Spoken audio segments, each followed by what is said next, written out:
disposable or after tax income, YD. Jadi pendapatan agregat yang siap untuk dikonsumsi. Itu pendapatan total yang dikurangi dengan pajak bersih. Jadi rumusnya YD sama dengan output agregat atau pendapatan agregat dikurangi dengan tax. Yang pertama itu ada rumus tadi ya, disposable income tadi, YD itu sama dengan Y dikurangi T, atau pendapatan disposable sama dengan pendapatan agregat dikurangi pajak. Dari situ YD-nya jadi apa? YD-nya itu kan consumption plus saving. Jadi kalau dipindah ke ini posisinya ya, kanan menjadi kiri, Y min T sama dengan consumption plus saving. Nah, kanan dan kiri sama-sama ditambah T, jadinya Y sama dengan consumption plus saving plus tax. Dan pengeluaran agregatnya atau AE sama dengan Y sama dengan C plus S plus T.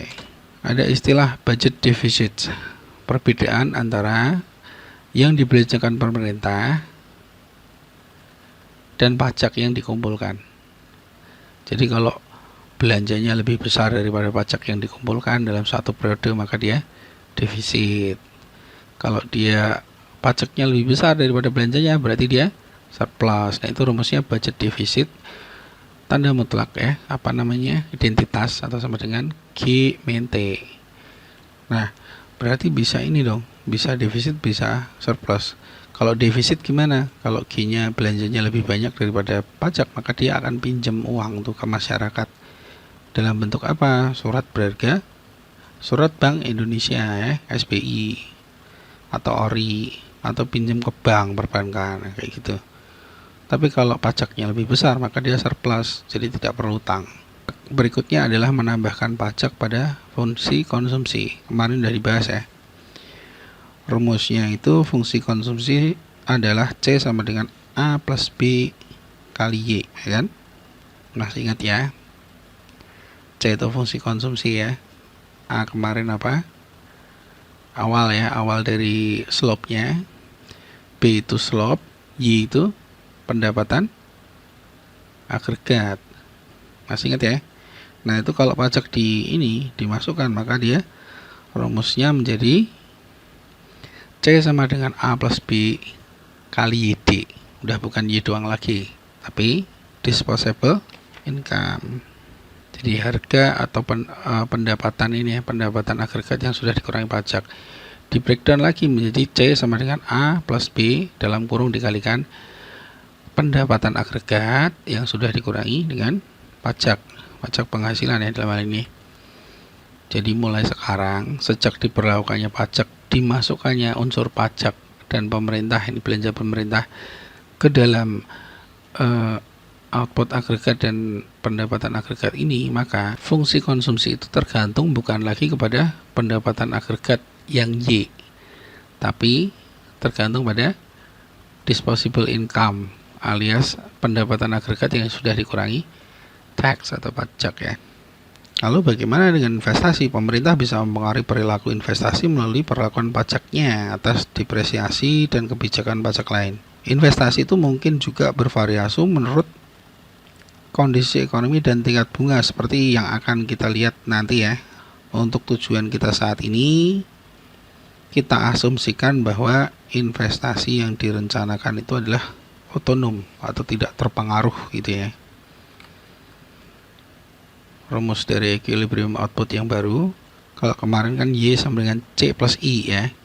Sekarang karena udah ada government, maka kondisi equilibriumnya adalah Y sama dengan C plus I plus G, dimana Y atau output agregat adalah consumption ya, ditambah dengan investasi dari perusahaan ya, ditambah dengan unsur pemerintah. Pada tabel 9.1 adalah cara untuk mencari equilibrium untuk investasi sebesar 100, pemerintah juga belanjanya sebesar 100, pajaknya sebesar 100, itu caranya gimana mencari equilibriumnya?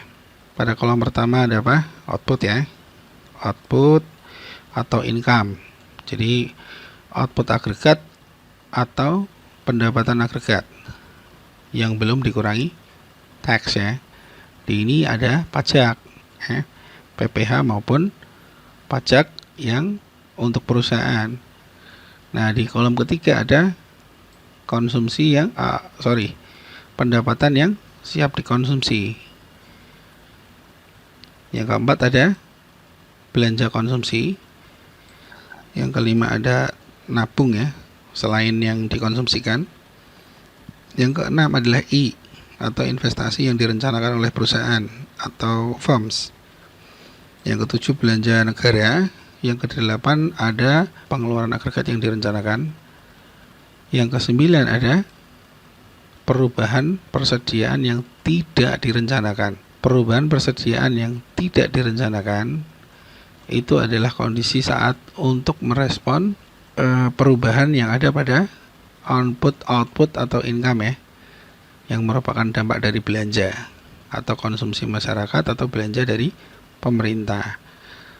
Yang ke-10 itu penyesuaian atas disequilibrium. Nah, ini tahun pertama, periode pertama, output atau pendapatan agregatnya 300. Terus pajak yang diperlakukan menyangkut pajak semua ya, 100 ya. Dari situ maka disposable income atau pendapatan yang bisa dikonsumsi 300 min 100 berapa? 200. Lalu consumption belanja yang dilakukan oleh rumah tangga berapa? 250. Gimana ya? Pendapatannya 200 tapi belanjanya 250. Artinya dia savingnya negatif alias pakai utang itu. Ya kan? Nah, terus investasi yang dilakukan oleh perusahaan secara terencana berapa? 100. Ya. Terus kemudian belanja dari pemerintah berapa? 100. Nah, dari sini ditariklah namanya pengeluaran agregat yang direncanakan. Itu rumusnya apa? Konsumsi ya, masyarakat. Ini tadi. Terus ada investasi yang direncanakan perusahaan. Ini tadi belanja pemerintah. Hasilnya 450. Nah, 450 ini di-compare ke output income ini.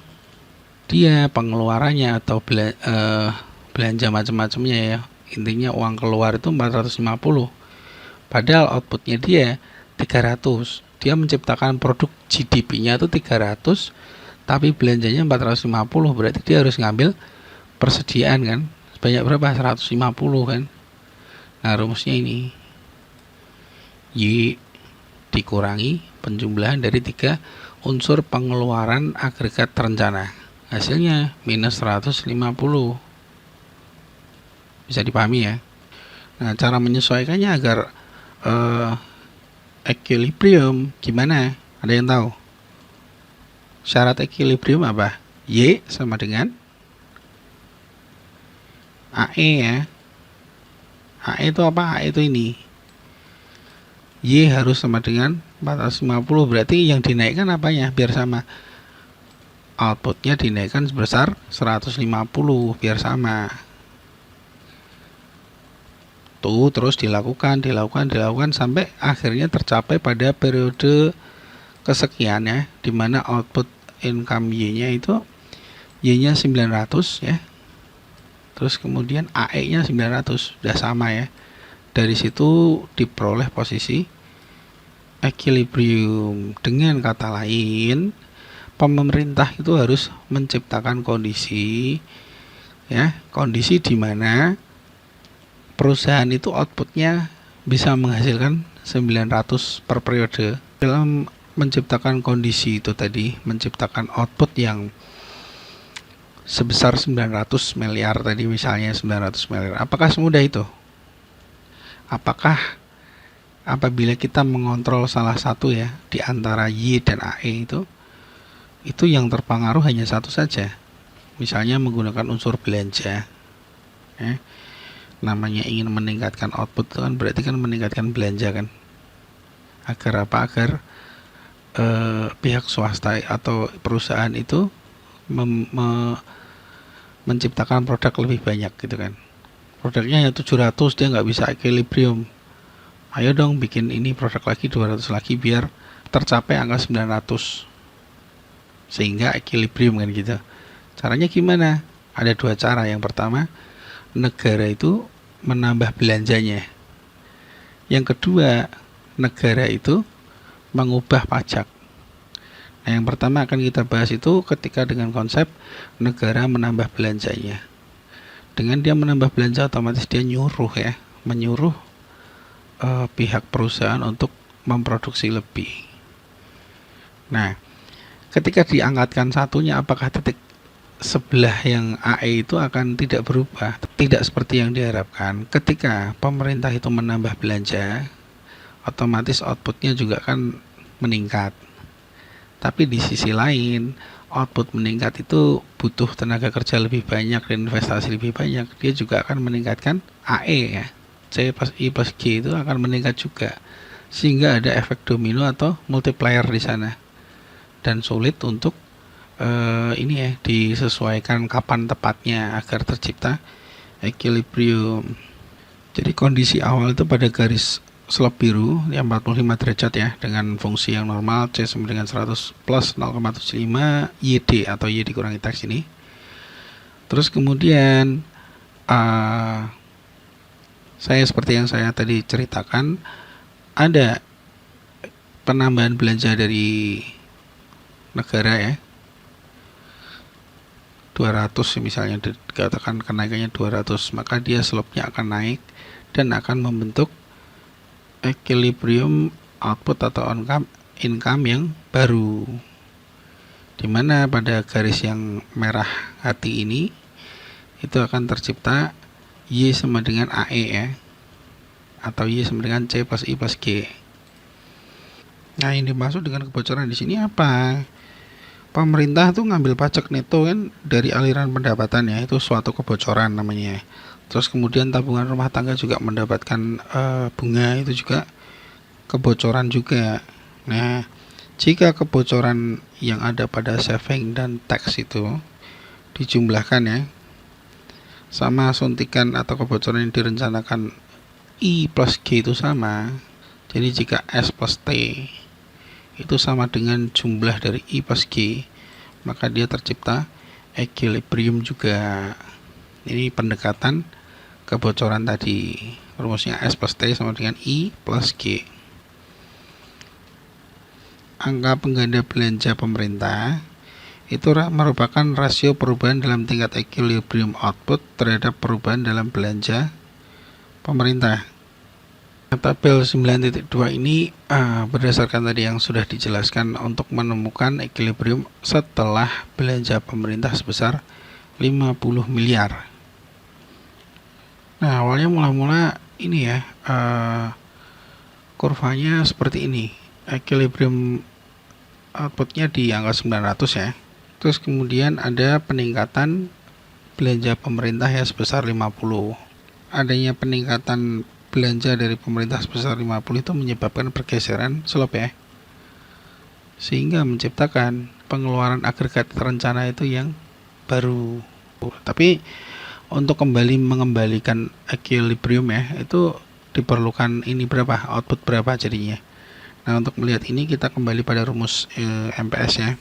MPS itu rumusnya apa? MPS itu kan B atau slope itu kan sama dengan MPC ya. MPC besarnya 0,75. Terus kemudian MPC itu kan rumusnya 1 dikurangi MPS ya. MPS-nya 0,75 berarti 1 dikurangi 0,75 jadinya 0,25.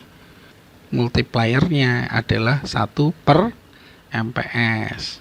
Masih ingat ya kemarin videonya dibuka lagi nanti. 1 per MPS itu berarti 1 per 0,25, hasilnya 4 kali. 4 kali dari apa? 4 kali dari delta G. Jadi 4 dikalikan 50 sama dengan 200. Nah, 200 ditambah equilibrium yang lama 900 sama dengan 1200, sehingga terciptalah titik equilibrium baru pada output 1100 ya.